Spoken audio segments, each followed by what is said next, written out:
Good evening, ma'am.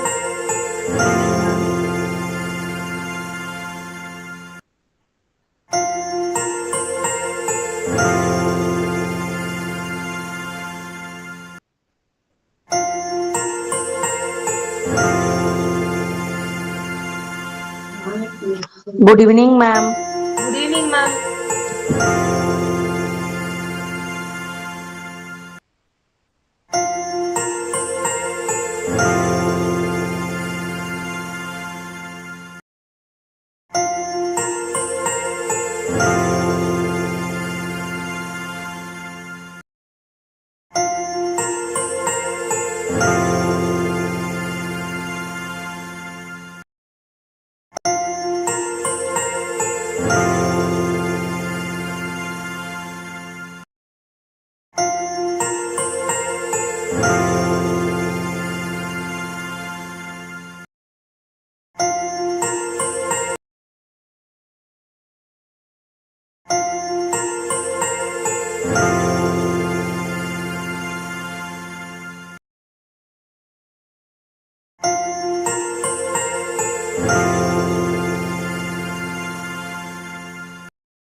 Good evening, sir. Magaraj, sir, good evening.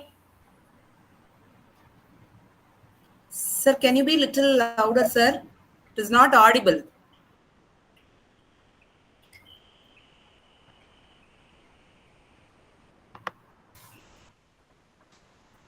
Sir, you are not audible. Am I audible, ma'am? Yes, ma'am, you are audible.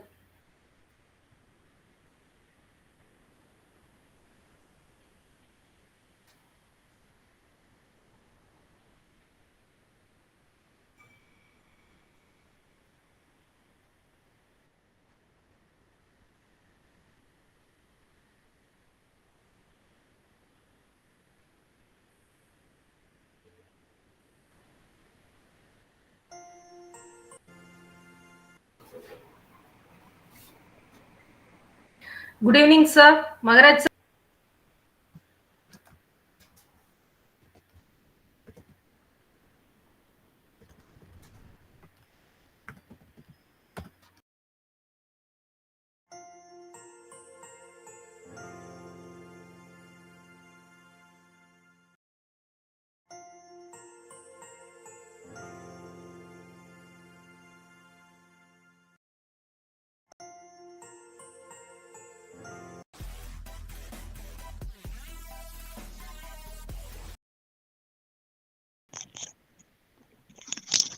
Yes, ma'am, we can start.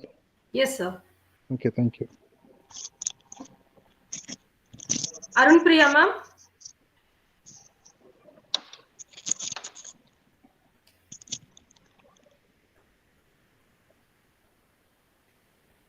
Arun Priya, ma'am. Yes, ma'am. Shall we start, ma'am? Yes, ma'am. Yes, ma'am. We may start now. Good evening to one and all who has joined for the meeting. I am deeply honored to welcome you all to the virtual FDP, Strengthening Cybersecurity Awareness, Defense and Research. This is the day one of our virtual FDP. I request our HOD, Dr. R. Sudha, to welcome all the resource person and the participants to this virtual FDP. Thank you. Thank you, Arun Priya, ma'am. Good evening to one and all present here. On behalf of Department of Computer Applications, I could like to express my sincere gratitude and welcome you all to the virtual faculty development program on empowering educators, strengthening cybersecurity awareness, defense, and research. First, I could like to thank our management, the secretary, principal in charge, and vice principals of our college for providing me with this opportunity to organize the FDP. I could like to give a hearty welcome to our resource person, Mr. M. Maharaj, founder and CEO, Big Bus Technologies Private Limited. I welcome you, sir. Thank you, ma'am. Yes, sir. I could like to extend my warm welcome to the heads of computer courses and faculty members of our college. I feel extremely happy to welcome faculty members of various institutions for this FDP. We are Thank you, thrilled ma'am. to have you join us in this virtual initiative aimed at equipping educators with the knowledge, skills, and tools necessary to navigate the ever evolving digital landscape. As technology continues to shape the future of education, the need for robust cybersecurity practices has never been more urgent. In this program, we are committed to fostering a culture of awareness, defense, and proactive research. By empowering educators with cybersecurity training, we not only protect ourselves but also ensure that our students are safe, informed, and equipped for success in a digital world. Together, we will build the foundation for a secure educational environment where knowledge is shared and challenges are met with collective strength. Thank you for being part of this important journey. We look forward to collaborating with you, learning together, and advancing the mission of cybersecurity in education. I hope that you all participate and learn with joy. Once again, I welcome you all. Thank you. Thank you, ma'am. Now, I would like to introduce our chief guest to all the participants. Our chief guest is Mr. Maharaj M., founder and CEO of Big Bus Technologies Private Limited, Coimbatore. He has served this IT field in various capacities. From 2006 to 2017, he has worked in multiple organizations like Oracle SQL, Oracle Database Administration, and so many companies in Chennai and Bangalore. From May 2017 to June 2021, he has served as an IT project lead, DT Services, Dubai Technologies LLC, Dubai. And from August 2021 to December 2021, he has served as a blockchain consultant at Stealth Mode Startup Company. From Jan 2022, he found his own institution, the name of Big Bus Technologies Private Limited, India, from the year January 2022. He has been a professional member in various organizations like Computer Society of India, Project Management Institute, professional member of Government Blockchain Association. He has been a resource person in various guest lectures and webinars. He has made his contribution in organizing more than 20 technical sessions since 2020 in Enterprise Blockchain Community Meetup and organized 6 technical sessions in Technical Upskilling and Placements Tamil Nadu Meetup Group. Thank you all. I welcome you, sir, for this session. Thank you, ma'am.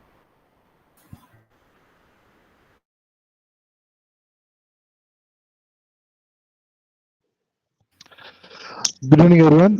Thank you so much for joining the 5 days faculty development program organized by PSG College of Art and Science. I would like to once again thank the management of PSG College of Arts and Science for all the approvals and permissions to organize this wonderful FDP. In this topic, empowering educators, strengthening cybersecurity awareness, defense and research. I would like to also record our grateful and the thanks to the head of the department, Professor Dr. Sudha ma'am, and the organizing committee, senior academicians, and all the professionals here. I welcome you all to the today's session. So this is going to be a 5-day session, starting from today, Monday until Friday, and we are planning to deliver 100% hands-on, probably in the second part of the session to the last session. So we'll be covering more topics later to cybersecurity, WordPress security, mobile application security, some tools related to web application security in vulnerability assessment, penetration testing, like OpenWAS, NSS, Bubcert, and so on. So this is going to be a 5-day session, but it will be having a lot of contents to follow. One thing that we are planning to do, we'll be able to share the content slides to the organizing committee here. You may be able to get it once you completed this 5 days of FDP. So thank you all for your time here. Let's go to the session content for today. So this is the name of the company, Business Technologies Private Limited. We are a SaaS startup specializing in cybersecurity, blockchain, and AI. And of course, this is our credentials like ISO, DUNS number, startup India recognition, DPAT number, and so on. Since we are also coordinating with a few international projects, we are one of the few startups in Coimbatore that is having the DUNS number, which is a requirement for working with clients based out in US. And this is my profile in short, one-page profile. Most of it has been covered by the senior academicians when they introduce the resource person. Everything about me is in my weblog, https://in100w.com. You'll be able to see all the certifications, all the industry engagements, and so on about myself and what we are doing in the past 16 plus years of corporate and last 2.5 years in terms of this startup. I become an entrepreneur by December 2021. We started this private tech company. So these are the colleges we regularly engage in the form of MOUs, and so far we have delivered around 100 and this is officially 105th. This is not the 105th. We have delivered like hundreds of online sessions so far. We have delivered 105 offline sessions connecting with 20,000 plus students across India and close to 250 plus faculties from different academic institutions across India. And these are our EdTech milestones, most of which is available in our LinkedIn page and in my personal weblog. And what we do as a business, we do have core verticals, two core verticals. One is the EdTech vertical, learning and development. That is like a 15% of our academic engagement, not academic engagement. 15% of our engagement. We engage with academic institutions and student community for upskilling, reskilling, placements, etc., and so on. And this webinar today is one of the activity that comes under EdTech. And the other major activity that we have in our company is cybersecurity consulting and auditing services. Close to 85% of our activities into consulting and auditing solutions in cybersecurity, especially startups, MSMEs, small and medium businesses, and enterprises. There is a huge difference between India and the other countries. For example, India is having like crores and crores of companies. Some are listed as startups and some are listed as MSMEs. And once they become public, we call it as enterprise clients. But when you take Australia, 96% of our Australian economy is about SMP, small and medium business only. So that plays a major role in entire Australian economy. And what we do as part of this 85% of our core solutions, we consult in cybersecurity, especially red team activities, penetration testing, offensive security, and so on. And under offensive security, we take care of web application penetration testing, mobile app penetration testing, cloud infrastructure assessment, social engineering, and core red team services. And also, we have a SOC, Securities and Operations Center, coming to Business Technologies around July 2025, second quarter of 2025. We do have a global partnership in other clients across the globe. For example, IPWA. This is one company across the globe that is having like 1,500 patents in blockchain, and whatever the access that we have, comparatively, we can tell the government of Karnataka legal department has access to the patents, and Toshiba is also a member of IPW, which they become member after a week's time in December 2022. And we also partner with a company called Certic. It is one of the top 5 blockchain security auditing companies across the globe. They have saved around billions of dollars in terms of security auditing of cryptocurrencies, smart contracts, blockchain, and Web3, and so on. So, for comparison, we can tell we have like top 5 companies. Certic is one of them. Halban is one of them. The another company for reference in India is Quill based out in UAE in India. They're also part of Web3 security auditing related to blockchain and cryptocurrencies and so on. And we became an Intel partner by December 2022 and SkillX by November 2023. And we established our offshore business in Australia around May 2023. Now we have like Business Technologies Private Limited in India and the Business Technologies Australia and Melbourne. And we became partner with SN Consulting this year, few months ago, last year, few months ago, and they are dealing with ISC2 and ISACA certifications and partnership for corporates. And we have expanded our offshore base in Africa, starting with Nigeria. It happened like 6 months ago, and the last couple of things we launched this Women's Day winter on Women's Day 2024. We launched this initiative called She Guards. These are the respected individuals in different domain. With their presence, with their support, we launched this initiative, and we are launching the next edition of She Guards by 2025. Further updates are available in our LinkedIn page and other channels as well. And we became partner with INE Cybersecurity Education, and these are some of the deliverables in cybersecurity. For example, when we said about EdTech, we launched this cohort to September 2024. This is a no-cost event involved for finalist students graduating in 2025. The support was so good that the 700 plus students from 50 plus academic institutions were part of this, and this is the statistics are available online already. And we regularly deliver webinars, and these are few webinar topics. It's available on our tech platform, learn.viz.io. And this is the enrollment form for CGARDS 2025. It's available online on our LinkedIn page as well. This is, of course, no cost networking, entrepreneurship, technology empowerment for women across the globe. Doesn't not limited to just academics or students, open for anyone who is passionate in technologies. So we are planning to cover artificial intelligence, cloud, and cybersecurity in CGARDS 2025. Thank you. Let's come back to the topic of today: empowering educators, strengthening cybersecurity awareness, defense, and research. We have created few slides. I'm going to take few slides theoretically today, and the second half of the session today will be handled by one of our team member called Hari. He'll be taking care of the 100% online delivery of this session. So, what's cybersecurity? In general, cybersecurity is a practice of protecting devices, networks, and programs from digital attacks. That's so simple as it is.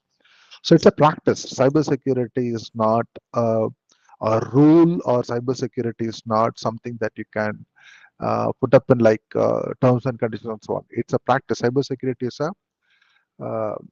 it's something that we need to adapt to protect what? Protect devices, networks, and programs. For example, when we say programs, it may be your web applications, it may be your mobile applications, it can be anything digitally available. So instead of programs, you can call it as assets. Networks, anything that is connected to internet is vulnerable to cyber attack. Take an example. I copy the confidential information of something, and for example, Indian elections last year term Indian elections. I copy to a USB, and I keep it in my hand, and I forgot it somewhere. Then anyone who can access that USB will be able to misuse that information. What if the USB is so protected in a way that I put it in a box, dig it like 100 meters deep hole, and then I bury the USB. So as long as it is not connected to a network, the content of the USB is safe. So only if it is connected to the network, then it is vulnerable to cyber attack. So that includes also the devices. It may be your routers, it may be your PCs, it may be your servers, it may be the servers and data center. It can be anything. So even if you're mobile, even if you're Apple, pod device that you are using in home. So this is a statistics from the Canadian Cybersecurity Agency that stated that around 2025, 38.6 billion IoT devices will be connected in 2025, and cyber attacks is tend to happen every 39 seconds.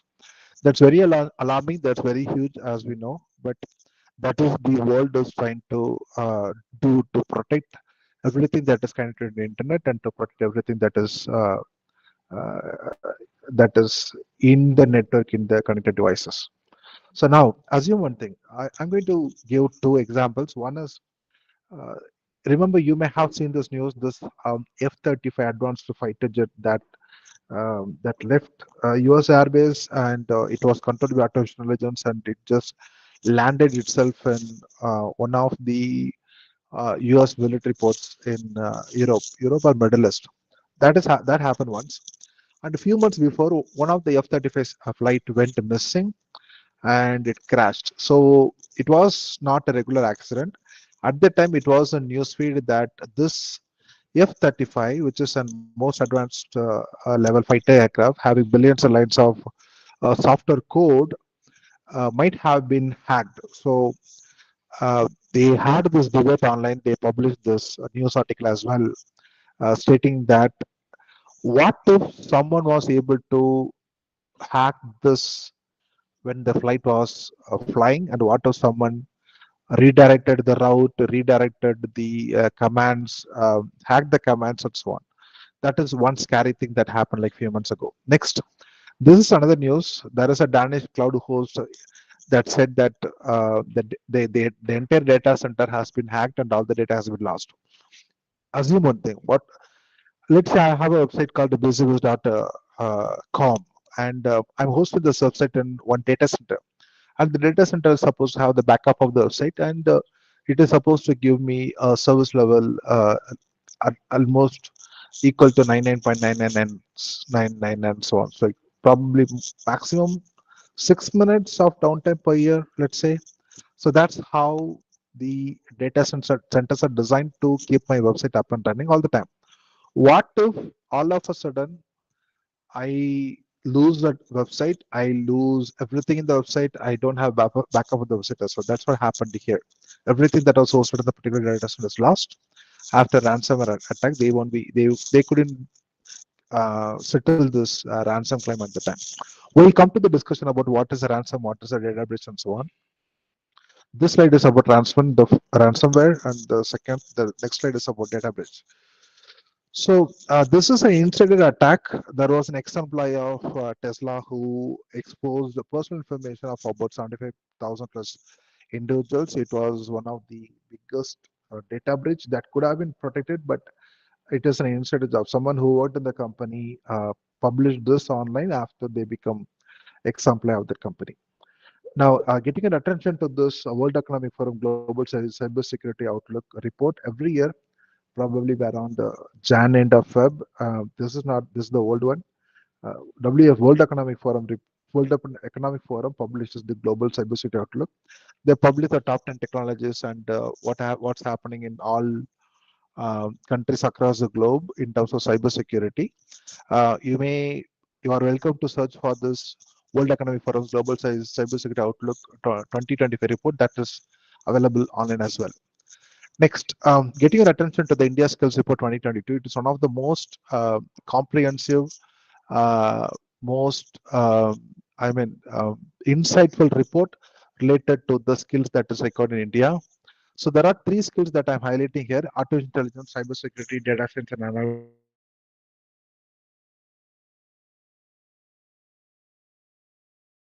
The one is the AI, which we are all aware because of the recent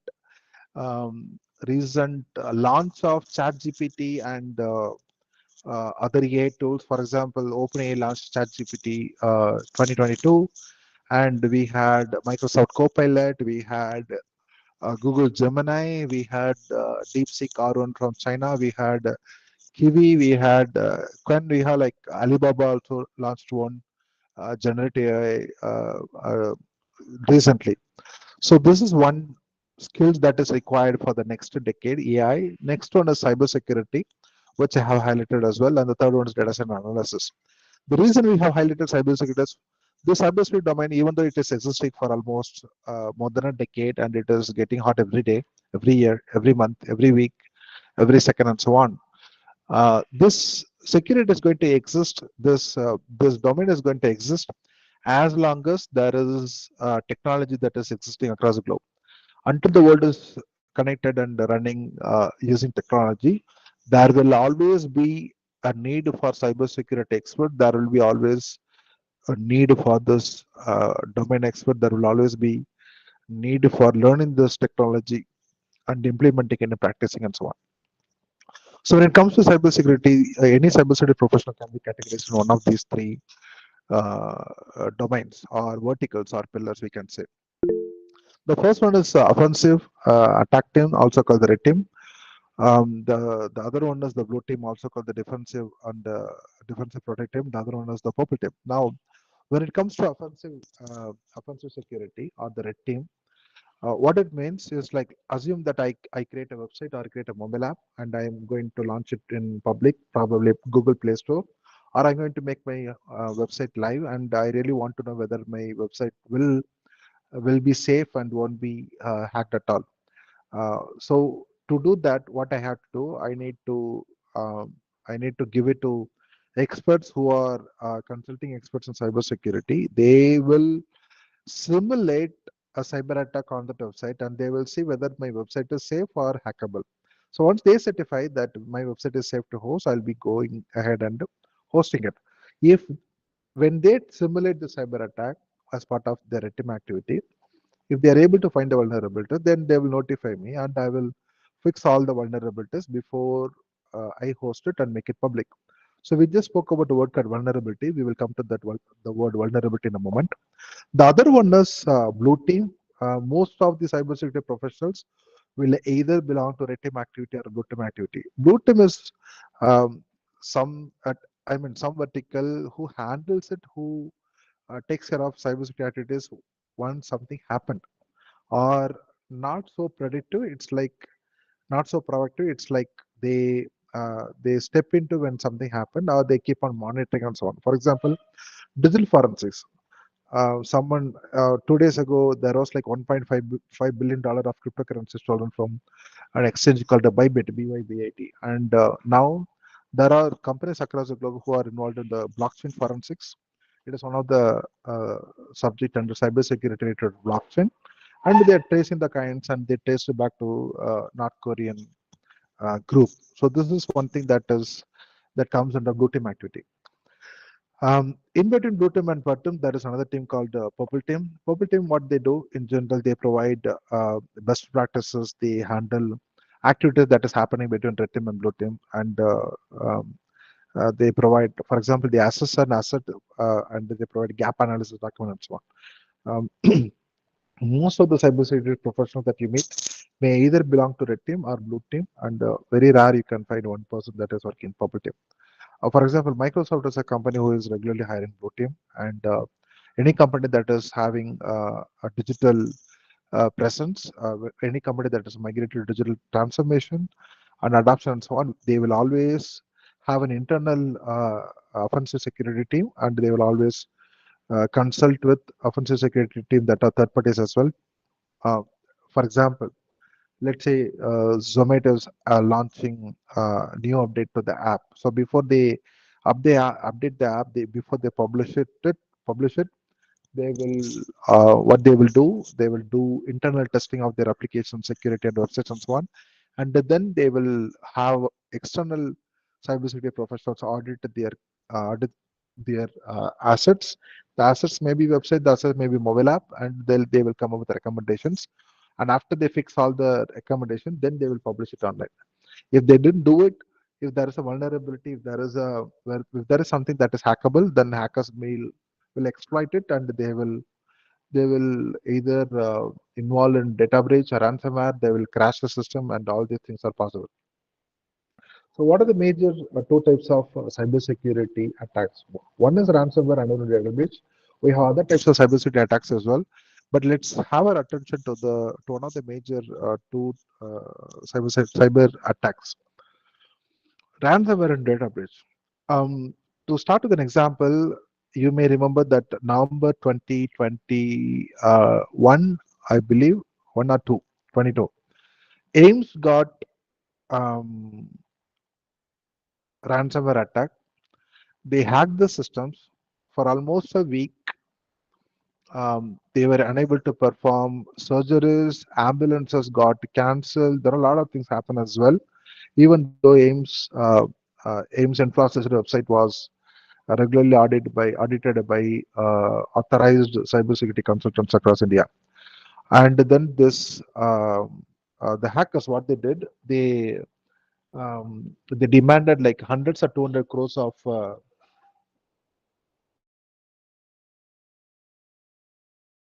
they demanded some a ransom close to 100 crores or 200 crores in the form of cryptocurrency. That is a ransomware attack. So why it is called a ransomware attack? They breached their assets and they demanded money so that they can get into the regular operations. That is why it is called a ransomware attack. Prior to 2018 and so on, a ransomware will always end up with a financial transaction. They will ask some dollars, some millions of dollars, and so on, and it will be routed to the offshore accounts. And then once it is routed to the offshore account, for example, some remote island in Cyprus or Mauritius and so on, and then it is diverted again to multiple accounts and so on. It goes untraceable. But now it is hard to do. The reason being the demand in the form of cryptocurrencies, and cryptocurrencies are transferred to wallets, and wallets are virtual, and we will never be able to find a wallet owner is an Indian or a Korean or a Chinese or a African, and who is behind the wallet, whether it is owned by a single individual or owned by a group of individuals or owned by a company, owned by a government. We will never be able to trace and find it out. So that is one challenge here. We'll virtually be suffering in terms of identifying who is behind this wallet when they get the cryptocurrencies as one of the ransom. The next one is data breach. Data breach is is one of the biggest another challenge in terms of security.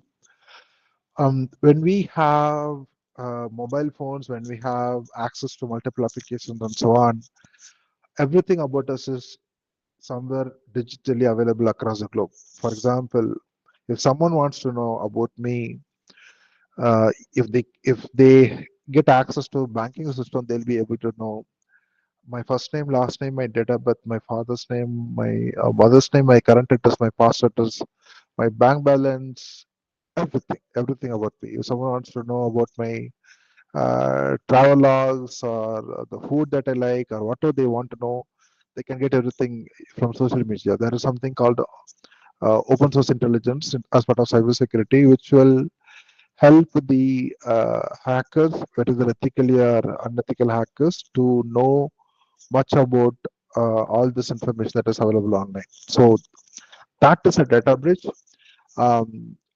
Just for example, Twitter got breached, Facebook got breached, Instagram got breached, Microsoft got breached, Tesla got breached. We cannot name a single company or entity who never got breached even once. So there is no list like that of all the companies. Even Apple, they had Apple Cloud breach like 6, 7 years ago. Everything that was in the Apple Cloud was publicly published. So when it comes to cybersecurity, one of the two big teams that is handling cybersecurity activities across the globe are these two. For example, in India, that is CERT, Computer Emergency Response Team. And if there are countries where if CERT is not there, then it will be handled by Computer Security Incident Response Team. For example, if we have a complaint that has to be registered and given, for example, someone hacked our account or someone scammed us and so on. When we register a cyber complaint, it is handled by the CERT team. So it is handled by CERT-TN, that is CERT Tamil Nadu, which is managed by CERT-IN. So every state, for example, CERT-KL will be CERT Kerala team, like that. So every state will have CERT under the state government, are managed by the state authorities, and under the umbrella CERT-IN.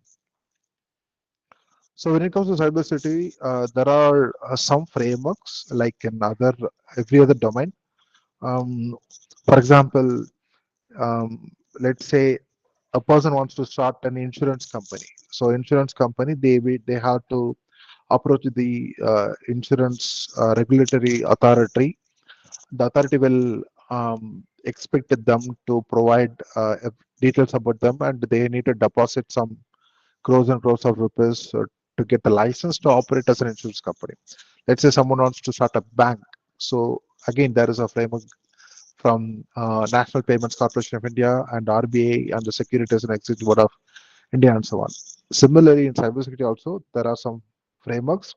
I've listed a few on the screen. Some of you may have heard. For example, if you ever accessed Amazon website or Flipkart website and so on, if you scroll to the footer of the website, you'll be able to see something related to PCI DSS compliant. They would have listed that they are PCI DSS compliant.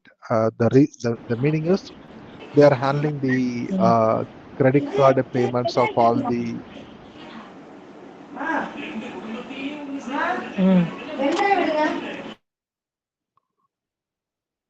Okay, thank you. The credit card payments of all the customers that is transacting there, and they are supposed to implement measures to protect the card information, the CV information, the expiry date, the customer, the purchase records, and everything.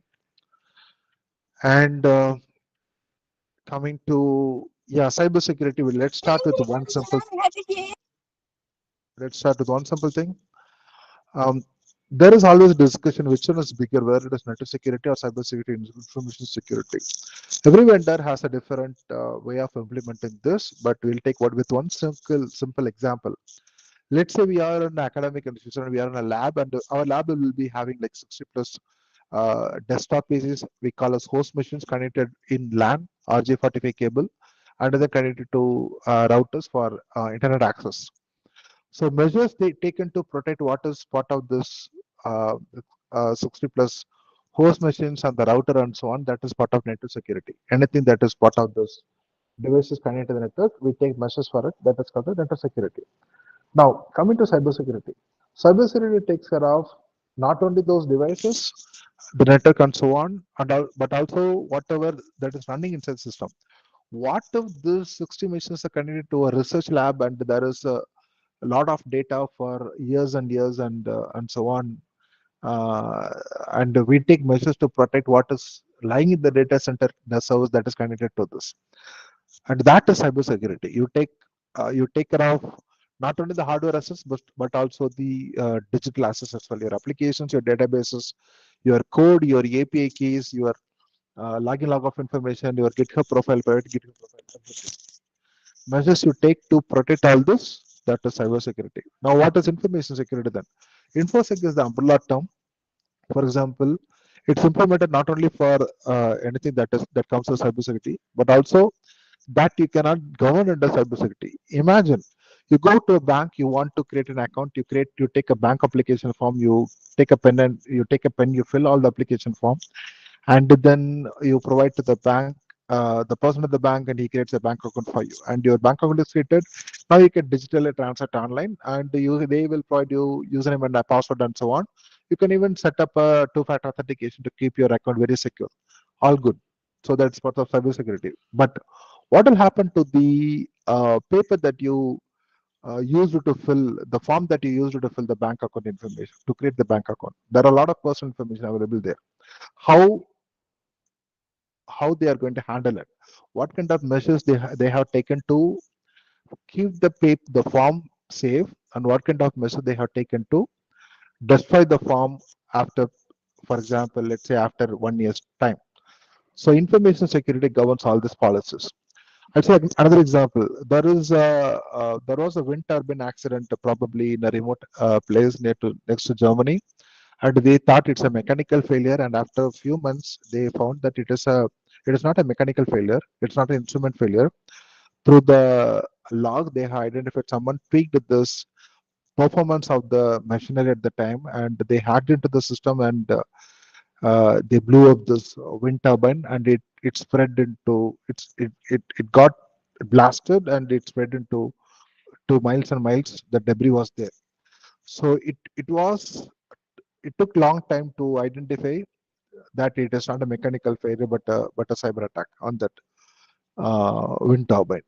So take another example, nuclear reactors, where we provide where we generate a power for distribution. So it is not it is not only cybersecurity that is going to protect everything there, but it also comes under the umbrella term called information security, that is implementing policies and frameworks and governance policies for everything that is connected to the nuclear reactor. This is another statistics. 18 out of every 100 Indians victim of data breaches, and 31% of Indians lost money to cyber attacks, and so on. Ransomware attacks are in rise, and yeah, this is the old statistics. If you go to this website called informationisbeautiful.net, you will be able to see all the biggest data breaches and hacks across the globe. You take any company, it will be there. You take Facebook, you take WhatsApp, you take Microsoft, you take Google, you take Instagram, you take any company, it will be at least once in life they would have faced this data breach and ransomware attack. This is one sophisticated remote attack that happened. Like they trialed and tested like 7 years ago. You can see two buildings, and then there is a guy sitting in the. I was standing in the first floor, second floor of the building. The 45 meters away from the other person sitting in the at the edge of the staircase, having a digital tab device in his hand. And this guy, who is like 45 meters away, was able to capture everything that he entered in the tab, and you'll be surprised the accuracy of the person is 100%. So whatever, let's say he's trying to log in his Gmail ID. So this person who is standing the other side of the building, hidden there, and he is 45 meters away, he was able to capture every single keystroke starting with his email ID, his password, social characters, and everything that he entered in the tab. Now, quickly to the cyber job opportunities. These are some of the job opportunities. We'll be able to share this list. I mean, this presentation later. At the end of this 5 days of session, you'll be able to access it. And this is a market size, and this is a global workforce. There is a demand, and of course, it's a necessary, it's a need that everyone should learn cybersecurity. The reason is you are all well aware that UGC University Grants Commission and AICT rolled out this cybersecurity mandate in all the curriculum in 2023. So now cybersecurity is part of every single academy, every single course. So at least one paper or at least one paper related to cybersecurity is there. So this is one statistic from NASCOM, $35 billion worth of opportunity to create 1 million jobs. And India being the emerging hub for cybersecurity services, these are different verticals. One is a managed security, another one is consulting and auditing, and the integrators. For example, if you take Accenture takes care of every single domain. They are also into managed security, MSSP, they are into integration. They are also consulting and auditing. So talent pool and skills, if you focus your attention to the orange colored block in the right side, you'll be able to see, I'm just going to read it. There is an overall demand for cybersecurity talent across functions, and I listed like few functions, for example, identity and access management, cloud security, governance, risk and compliance, SOC analysis, and so on. And this is the landscape of Indian cyberspace. And yeah, there is a question that what is required for an entry level cybersecurity job. The thing is, most of the time, almost 71% of the time, entry level job is some terminology that says at least some experience is required. So how a person can get experience to it? So people have to set up labs. They can enter relevant courses, internships, and so on. And only 88% of the jobs ask for paid professional experience. Even if they are doing free training and the internship and they are upskilling themselves, it still considers eligibility for those entry level job that requires some experience. Now certifications, of course, yes, employers still seem to really like certifications. Over 83% of the job advertisements listed on industry certification, they listed at least one or two certifications in that uh, as one of the expectations for the candidates. And yeah, candidates are expected to know about family framework standards and regulations. These are some of the frameworks we just discussed. And remote, of course, cybersecurity is one domain that is not completely migrated to remote workforce. Most of the opportunities are non-remote, and only 11% of the jobs are remote. And and that too is available only for senior level persons with 5 to 7 years experience. They'll be able to start remotely. Not all of them, and especially when they are starting and beginning their career. Soft skills, yes, that matters. It includes problem solving, research analysis, written oral communication. Um, and yeah, we saw about this. We saw about this. I'm just going through few. Yeah, certification data. What are the different certifications that is expected by the industry? I have mentioned few from CompTIA, from INE, from OSCP, TCM, and so on.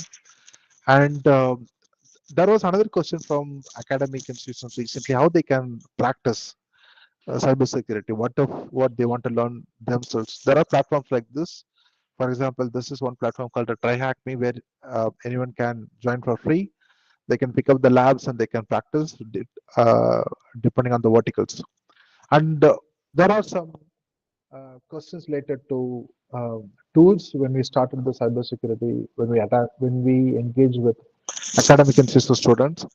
I've listed few here. For example, if you go to um, um, uh, a website and you wanted to know about the validity of the certificate, you can access this Qualys SSL labs and check the SSL certificate validity and so on.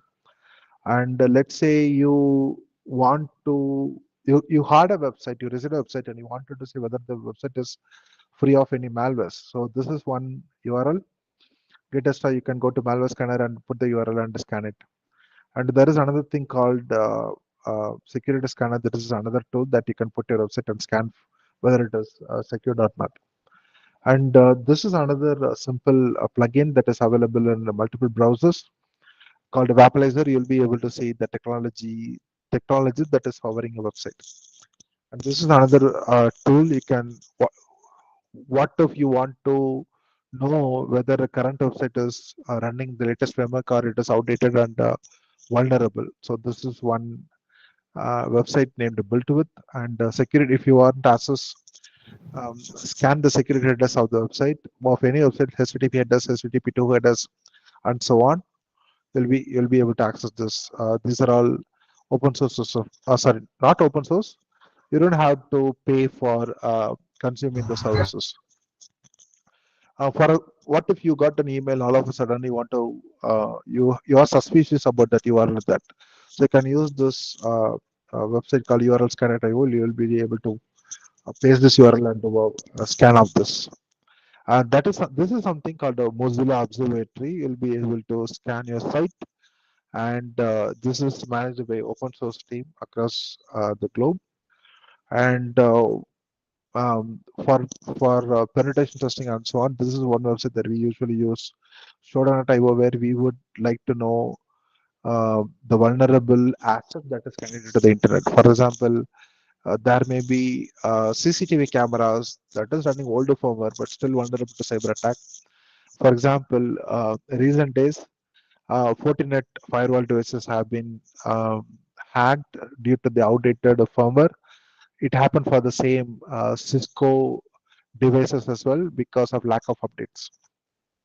And what if you got an email and you want to check whether this email is safe to proceed and so on? This is another tool called emailrep.io, and this is another thing similar to Built With.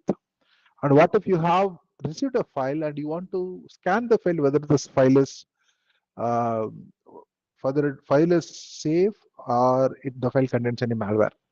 So this is something called cuckoo.cert.e. You can upload this file for analysis. It will be able to provide.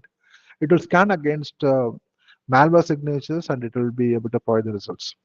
This is another tool. If you're running a WordPress site, you'll be able to access this website and do a scan of this. And if you want to practice cloud security labs and so on, you can use this tool called Infinity Learning from Cyber or Warfare.live. And especially penetration testing lab activities, you'll be able to use something called Pen Tester Lab. And there are some hardwares also: DAtherWatch, Flipper Zero, Bash Bunny, Land Turtle, Rubber Ducky. These are the hardware that is this is used for Wi-Fi hacking, hardware system cybersecurity.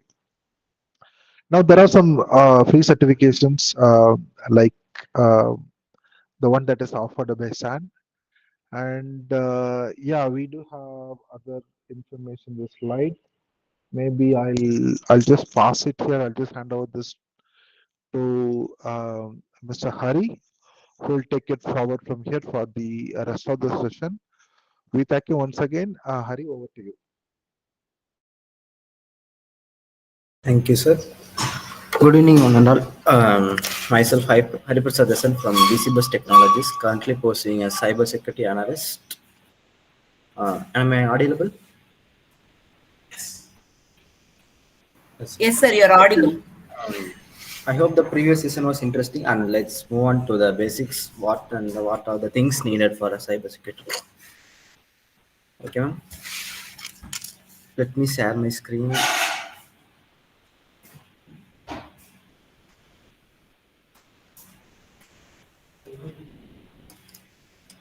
Is my screen visible to you, ma'am? Yes, sir. It is visible. Yeah. Hmm. Before starting to the session, we must know what is called Linux. There are more operating systems that are available to our systems, like Windows, Mac, and Linux and Chrome OS. Windows are user friendly and that not an open source. So Mac OS, you know very well, the Apple products that uses only the Mac OS. Linux is has most of many versions, so we prefer Linux for the cybersecurity because of it is customizable and it's powerful and secure.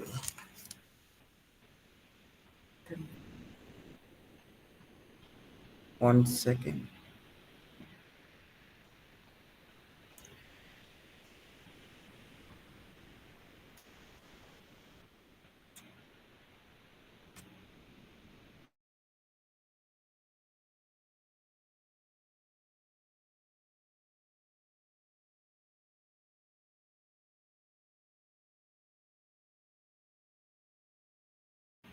Is my screen visible to you all?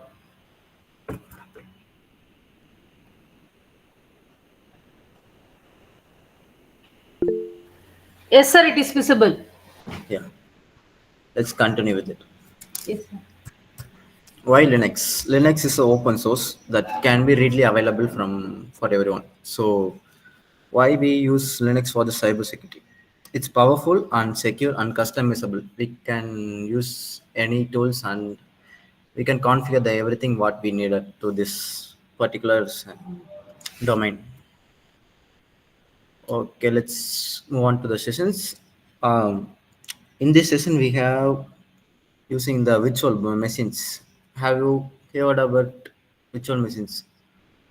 Virtual machines are those that are software that is readily available on the internet.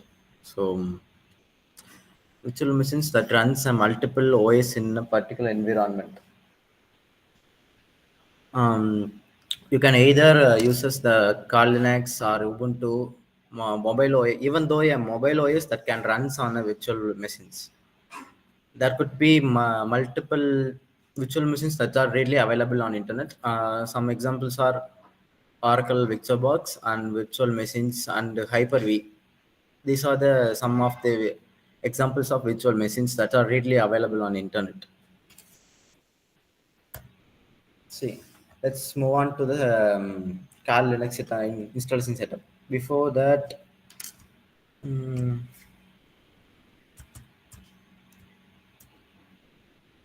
before that we have to install the Oracle VirtualBox, which is preferable for basic for everything.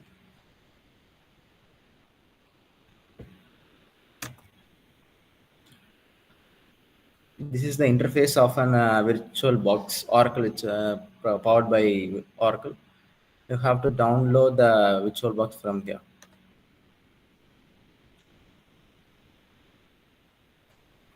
Already I have downloaded, so you can choose based upon this Windows, Mac, whatever the OS you are using. So based upon that, you can download these things.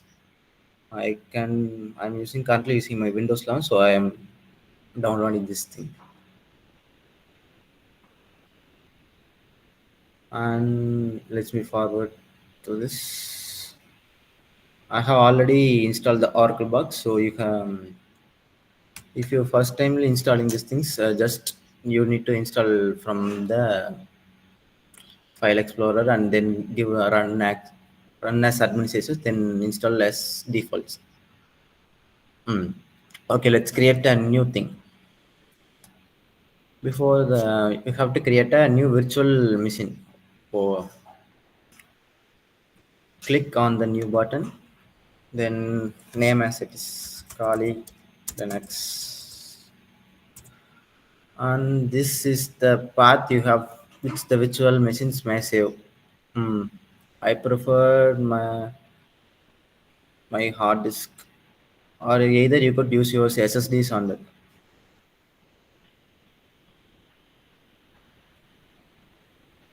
Let me select folder D. That should be preferable for me as I have less storage there. After, you need to select your ISO file. After installing the Oracle box, other thing you must do it.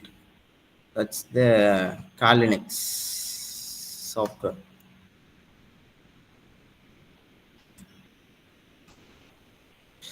Let me check with internet.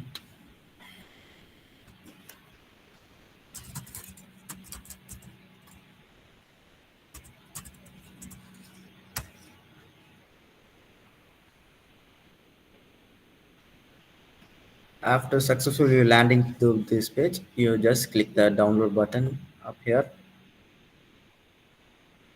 There are two different things: install images and virtual machines. Virtual machines are not preferable, that are pre-configured from the virtual machine companies. So I prefer installing the installer images. You could select the 64-bit version of this. I'm currently downloading this thing, installer ISO image. As though I have downloaded the ISO image already, so I am skipping this thing. Okay, let me go back to my machine. Let me select the ISO image which I have downloaded. I have downloaded it on my desktop, so I choose the ISO image. It's downloaded like this only. It's about 4.7 MB GBs of this file. So let me select it.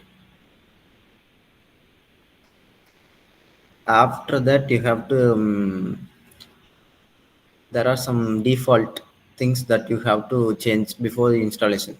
Subtype, it's Debian, and 64-bit is preferable. Hardware, this is the RAM that you have to give those machines. I If you're using the 8 GB RAM, you just give the 4 GB, up to 4 GB you can give to this. And I'm giving 2 GB for this, two to three.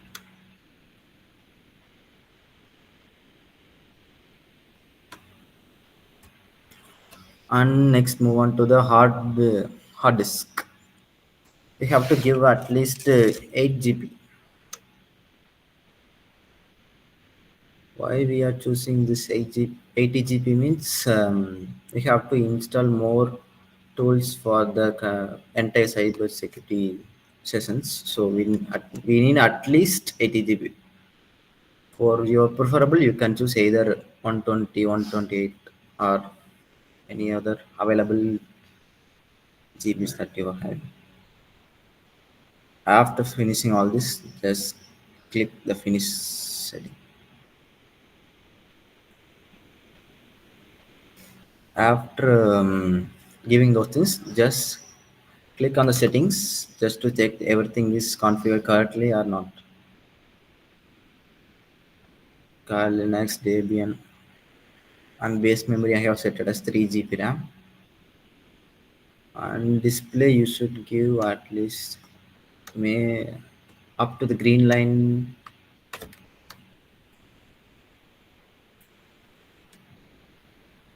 Make sure this ISO images has been installed in that control.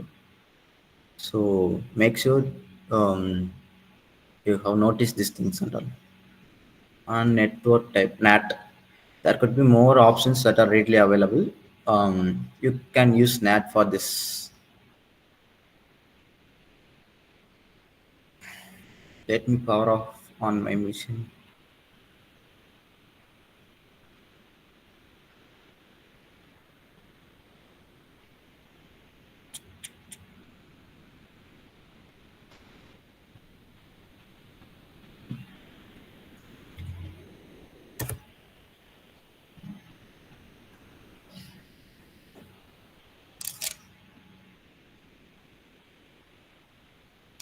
I think my Kali Linux machine has been started. Let me zoom this up.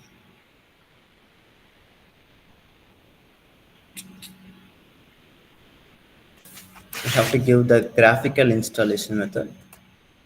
Just click enter. These two of capture.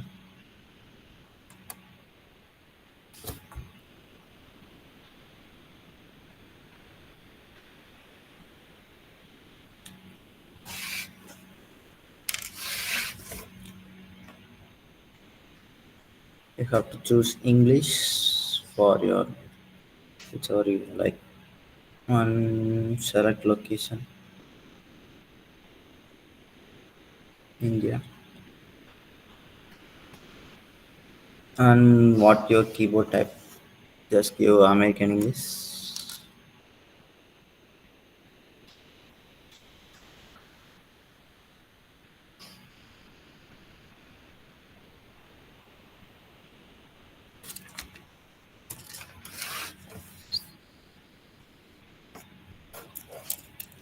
This needs some time to reload these things and all.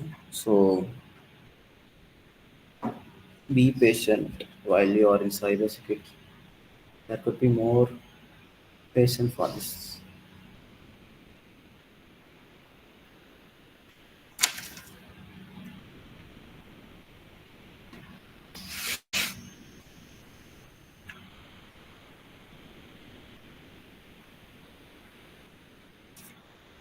During this time, we can why we are using Kali Linux. Kali Linux is built-in with every tools what we needed. Just hostname I give Kali and domain name we don't need it. You can use your now we are giving the username for this system. I give as Kali. You can use your names or whatever you prefer.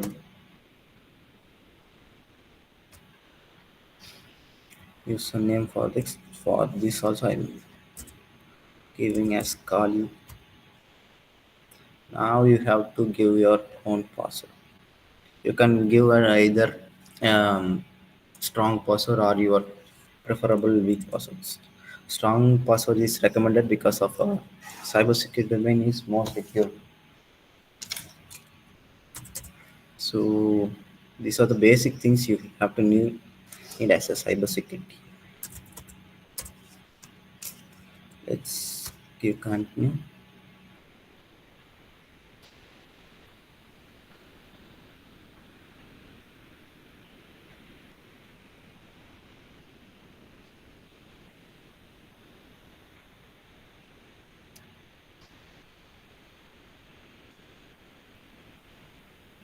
Cardinal comes with built-in tools that are readily available. If you are there are more OS that are readily available on internet, you can give this use entire disk. I have allocated the 87 GB on my first boot up menu, so I'm giving this.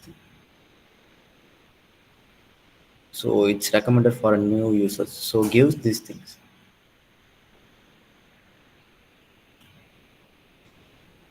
Just give continue. On this, it's asked about right.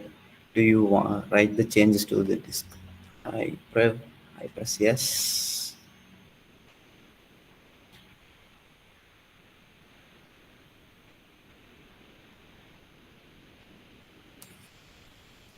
This may take few minutes. So there could be other OS that are really available. Parrot OS and Black Box. These tools are alternative for the Kali Linux. You can either check with this.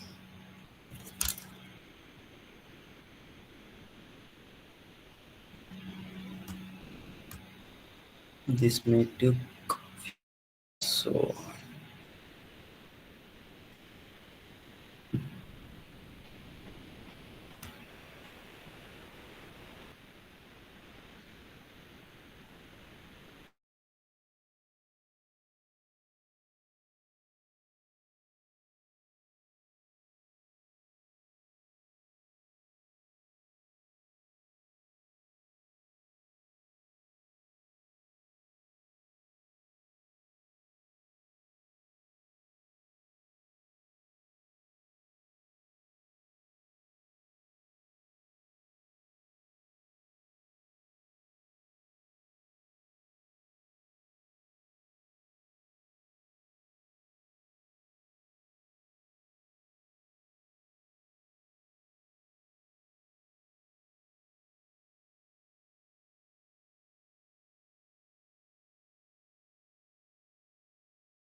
okay, during this time I can tell you what the Kali Linux having.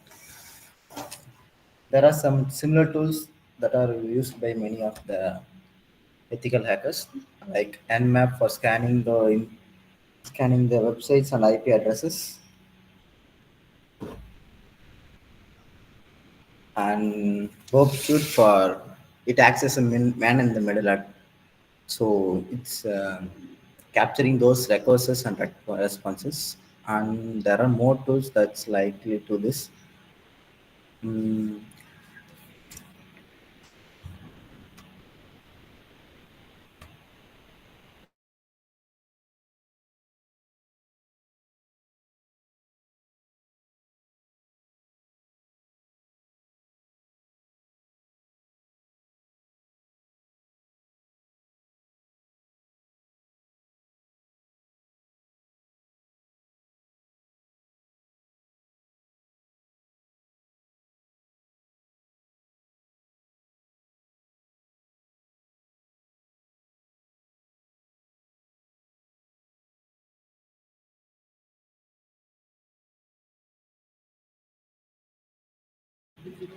and some built-in tools that are available in Kali is such as information gathering.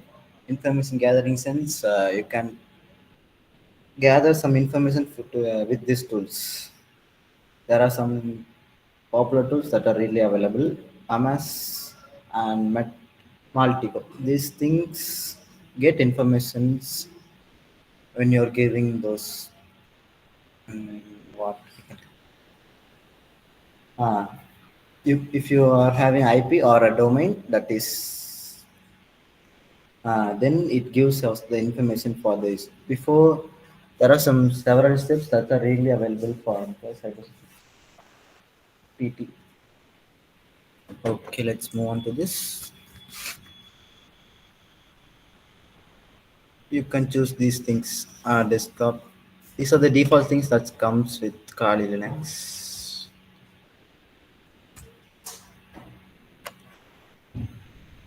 You can give continue on this.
Let me move forward. This may take several minutes, so I'm opening my Kali Linux machine.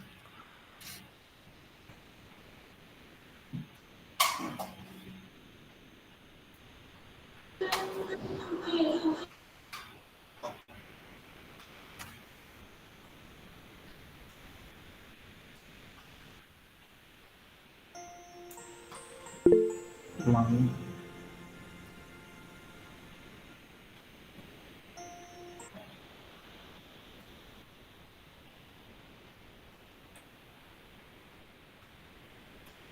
There are several categories that are really available on the Kali Linux. Information gathering, vulnerability analysis, and website analysis. These are the tools that may come preloaded. This is the GUI of the Kali Linux after you are first installing now those Kali Linux in your system. Just be patient for these things.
Sir, sir, we cannot see your screen.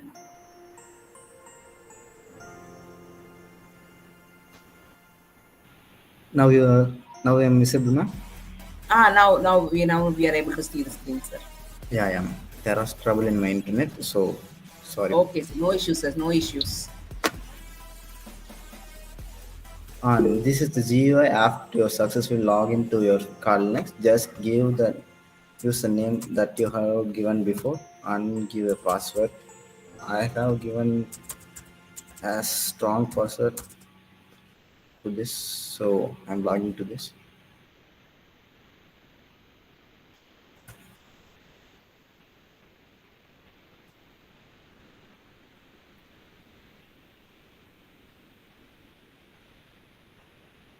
During first time there it takes several minutes to load, so be patient.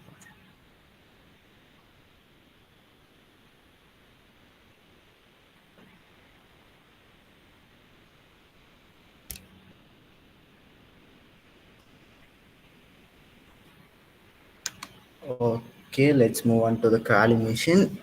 So as I said about previously,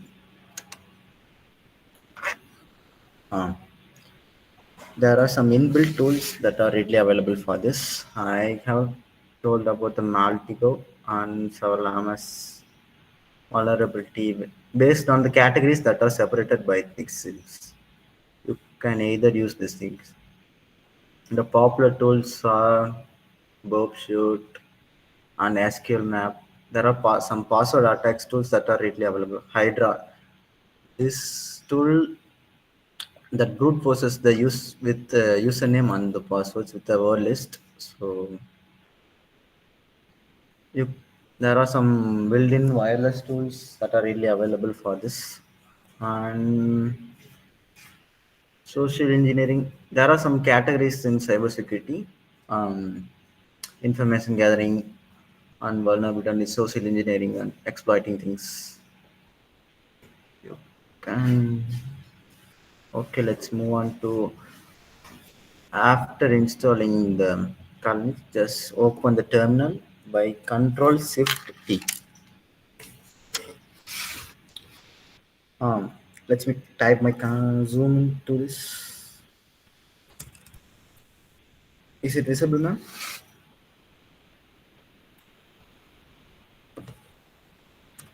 Let me type sudo apt up, update.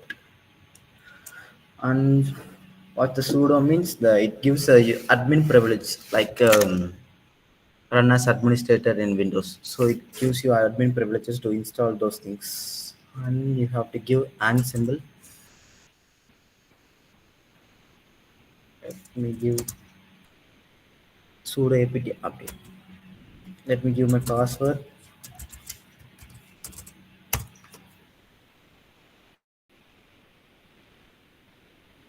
For the first time, it takes several minutes to do this. Based on your internet connection, it will go to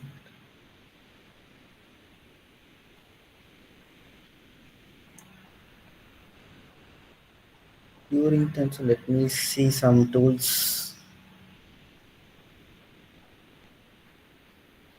Control Shift T to open another terminal.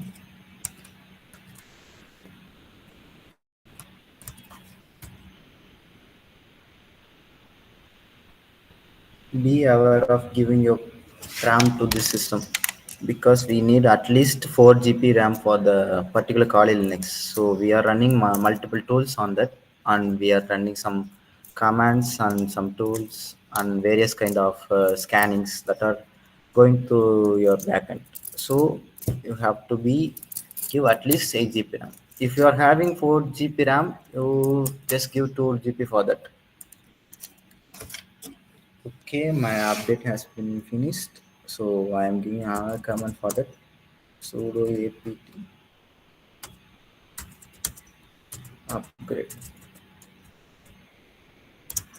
And why I am giving this upgrade means it before that I have updated all the apps that are readily available on my kernel Linux. So I am giving yes 5 inches and no n means no. So the space needed is to 2100 MB. This may take several minutes to put all those things.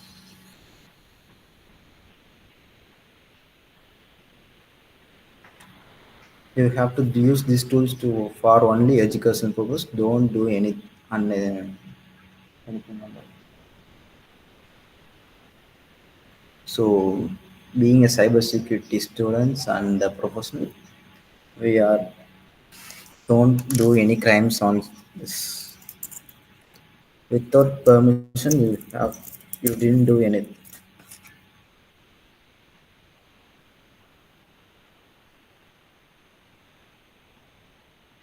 Some password attacks. Hash the cat. You have heard about the cryptography things that are comes under the cybersecurity things? So, and hash the cat is the tool that decrypts the hash values into a normal text. And database attacks, SQL maps. There are if you want to crack the database informations, you can use the SQL maps, website analysis tools. NICTO, this is a vulnerability analysis tool that gives some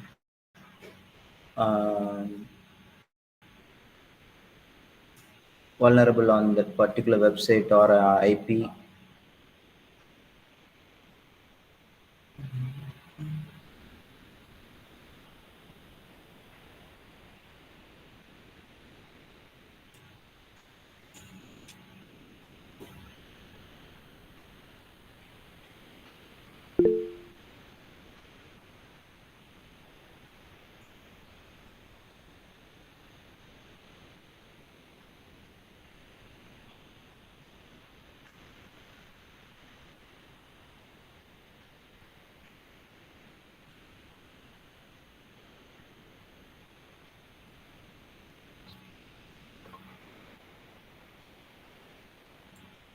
As the before session, we have discussed about the penetration testing that is legally available. Legally, we have testing those things. There are some job opportunities based on the things.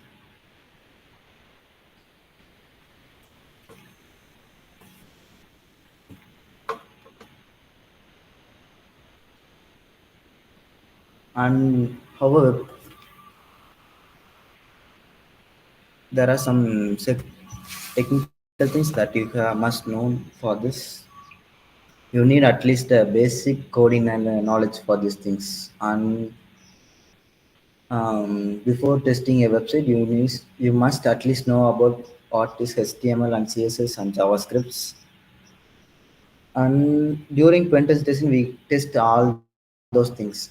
There are several categories that comes under IoT testing, API testing, and web app testing, cloud testing. So before and we are testing based upon the one thing or top 10.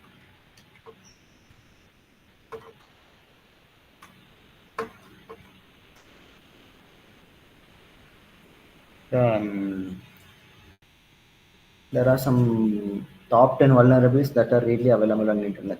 According to the 2021 study, there are some categories based upon that. Broken access control means the user can log in through the website and access to the admin. So the admin can, so the user or the attacker can get the admin access. So he can modify everything what he can do.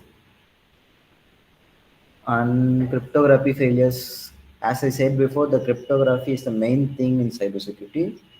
And the Google manager that gives at least a 16 GB strong possible. Why this means even the cryptography has some algorithms to encrypt the plain text that are converted into ciphertext, and the ciphertext again converted to the plain text.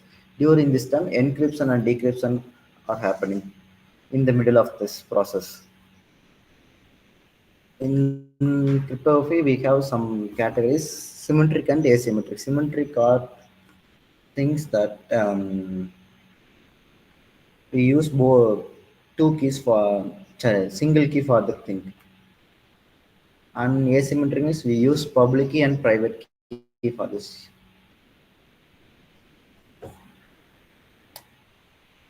And there are some tools like Wireshark that analyzes your packets that going through your system and your router.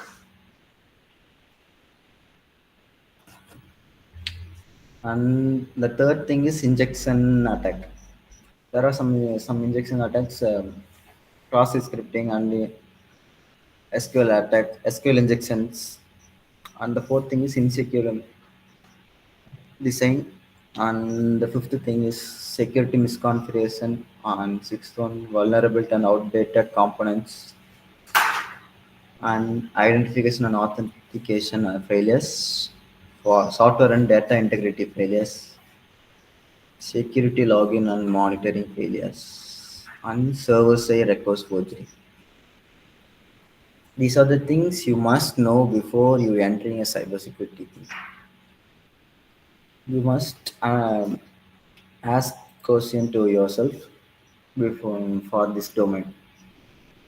You have to learn more things in from internet and from yourself.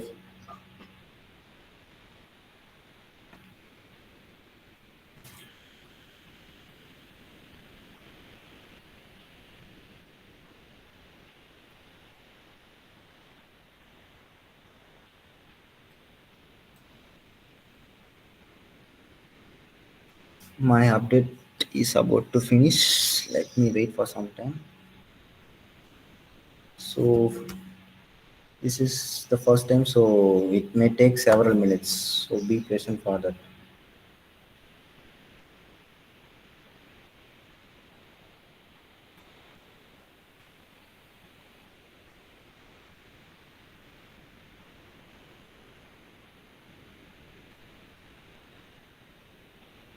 My update is about to finish. There are some error has been occurred, so I'm giving sudo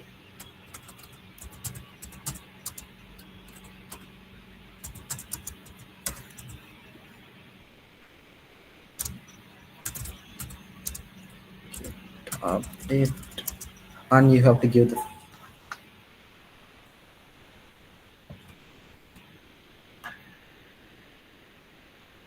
just all those comments are say case sensitive, so be aware of giving your comments and give this thing.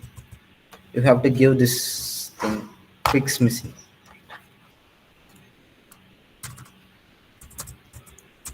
With, with this command, it's fix all those things.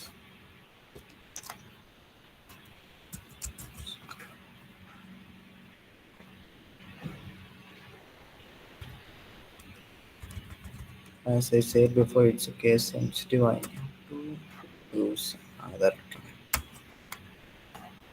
Again, it's checking my things, so wait for some time. Yeah, finally our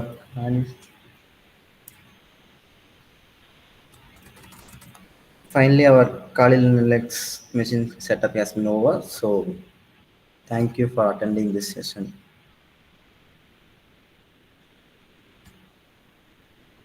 Good night. Ma'am, Sudha ma'am. Yes, ma'am. Sir has completed the session, ma'am. Yes, ma'am. Yes, ma'am. It's really an eye opener to the cybersecurity world. We have understand that what are the cybersecurity attacks, then how what are the job opportunities for the cybersecurity professionals. Like that, it's really an eye opener session to the faculty professions. Thank you, sir. Thank you, Hari Prasad sir and Maharaj sir. Thank you for this opportunity, ma'am. Feedback link has been shared in the chat. I request all the participants to fill the feedback.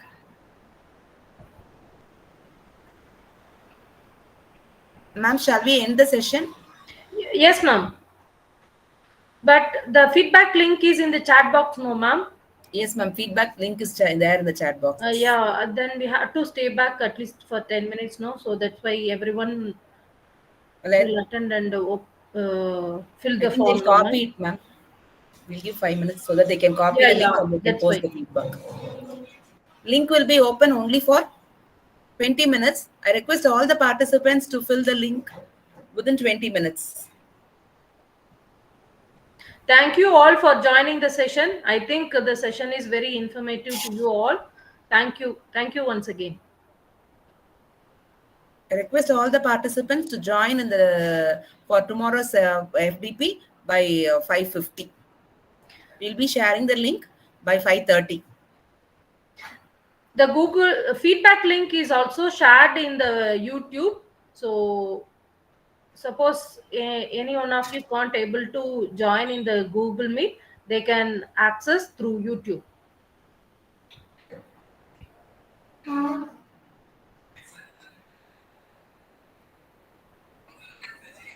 I thank Learnasia YouTube channel to live stream this FDP.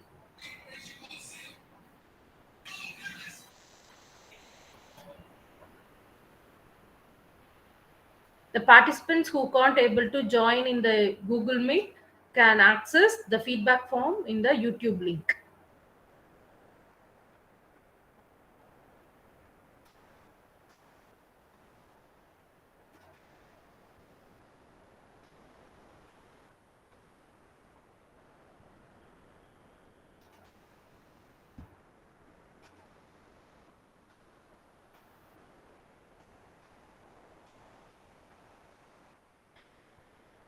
Ma'am, they have asked to share the feedback link once again, ma'am.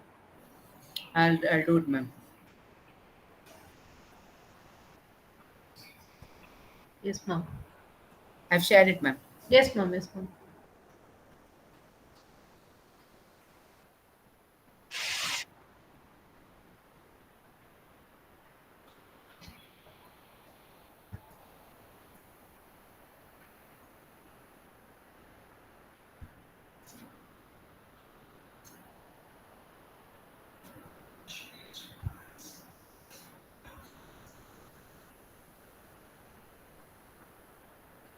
Ma'am, shall we wind up the session? Yes, ma'am. Thank you all. Thank you, professors. Thank you.